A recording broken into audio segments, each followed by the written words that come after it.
अक्षय कुमार की आने वाली फिल्म पृथ्वीराज केजीएफ को टक्कर दे पाएगी या फिर पिट जाएगी? और वायरल हुए इस फोटो के पीछे असली कहानी क्या है? और गोबर बेचकर बस 15 दिनों में कैसे कमाए 2 करोड़ रुपए?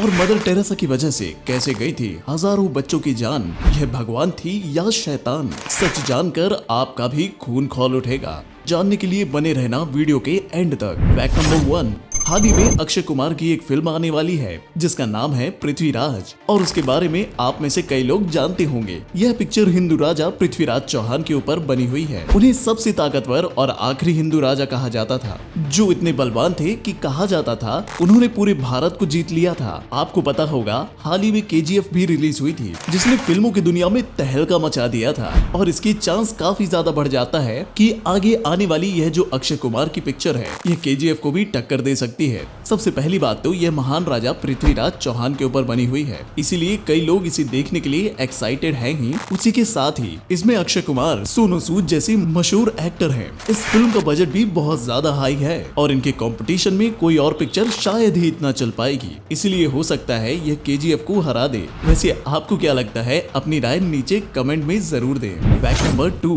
कुछ वक्त पहले सोशल मीडिया पर एक तस्वीर काफी ज्यादा वायरल हो रही थी। यह तस्वीर ब्राजील की एक सांसद मैनुएला डियावेला का है। ये एक महिला सांसद हैं जो कि ब्राजील के पार्लियामेंट में बैठकर स्पीच देते वक्त अपने बच्चे को दूध पिला रही थी। इस फोटो की वायरल होने के बाद कुछ लोगों ने इसका विरोध किया था और कहा था कि इन्हें ब्राजील की पार्लियामेंट के सांसद होने के जैसे बड़े पोस्ट पर ऐसी हरकत नहीं करनी चाहिए। पर फिर लोगों को इस चीज में कुछ भी गलत नहीं दिखा और फिर लोग उन्हें काफी ज्यादा सपोर्ट भी करने लगे। इसके बाद लोगों का यह भी कहना था कि इस फोटो में कुछ भी गलत नहीं है, जो भी चीज गलत है वह लोगों की आंखों में है। बल्कि इस महिला की तारीफ करनी चाहिए कि यह कितनी ज्यादा कॉन्फिडेंट है। अपने बच्चे को स्तनपान करवाते वक्त देश के प्रॉब्लम पर स्पीच दे सकती हैं और ये बताता है कि ये महिला चाहे तो घर और देश दोनों चला सकती हैं। फैक्ट नंबर 3, दोस्तों मदर टेरेसा के बारे में आपने तो सुना ही होगा। आपको लगता होगा कि मदर टेरेसा बहुत ज्यादा भली और महान महिला थी, पर कोई भी उतना साफ नहीं होता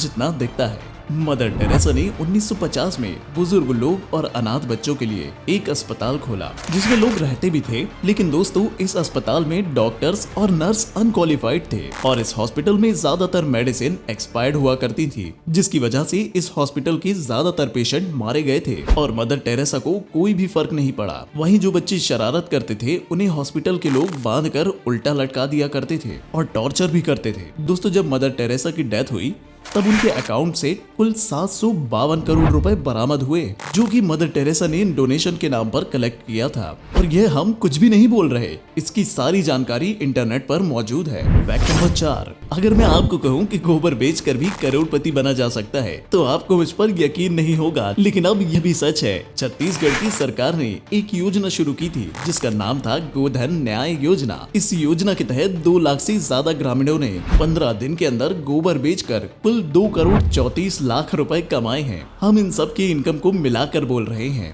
और इस योजना के तहत 2 साल में सरकार ने गोबर बेचने वालों को 138 करोड़ रुपए से अधिक भुगतान किया है। और ये योजना इतनी ज्यादा अच्छी है कि छत्तीसगढ़ के बाद अब मध्य प्रदेश और उत्तर प्रदेश सरकार भी ऐसा करने वाली है। यह इन गोबर को लेकर कई सारे कामों में इस्तेमाल करते हैं, जैसे कि खाद बनाने से लेकर बाहर एक्सपोर्ट करने तक। फैक्ट नंबर 5, दोस्तों क्या आपने कभी सोचा है अगर दलदल में फंस जाए तो कैसे बाहर निकला जा सकता है? क्या दलदल से बाहर निकलने का कोई तरीका भी है? आइए जानते हैं। सबसे पहले टेलीविजन शो और मूवी में जैसे दलदल दिखाए जाते हैं, असलियत में दलदल वैसे नहीं होते। तो पहले तो आप बस घुटनों तक ही फंसोगे, उसके बाद अगर आप गलती करते हो तो आप पूरी दलदल में फंसते जाओगे। पिक्चरों में तो आप देखते होंगे कि लोग डायरेक्ट दलदल में गले तक फंस जाते हैं। और एक बार दलदल में फंसने के बाद आपको ज्यादा हलचल नहीं करनी चाहिए। आप जितना हिलोगे आप दलदल में उतना ही अंदर जाते जाओगे। सबसे पहले अगर आपके शरीर में बैग जैसा कोई वजन है तो उसे उतार देना है, फिर अपने पीठ के बल लेट जाना है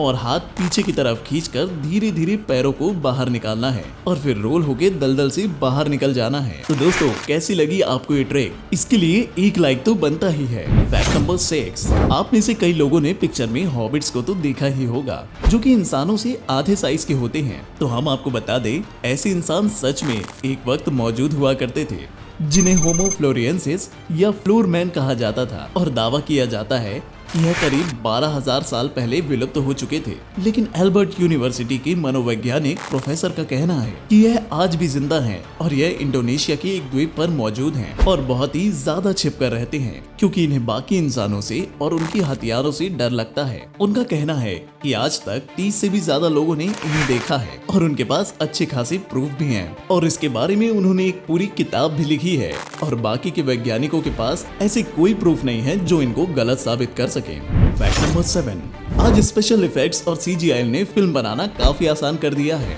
पर जब यह नहीं थे तो ऐसे मुश्किल और डेंजरस सीन कैसे किए जाते थे, देखकर आपको भी मजा आ जाएगा। तभी इल्यूजन और कमाल के दिमाग का इस्तेमाल किया जाता था। यह लोग सेट को इतनी ज्यादा कमाल के तरीके से बनाते थे जैसा कि आपको यहाँ दिख रहा होगा, और इस तरीके से खास सेट बनाकर यह लोग दिमाग में भ्रम पैदा करते थे और हमें लगता था यह सब कुछ सच है। और इसमें सबसे अच्छी बात यह थी कि यह फिल्म ब्लैक एंड व्हाइट होती थी, इसलिए कलर और शैडो का तो कोई प्रॉब्लम ही नहीं था।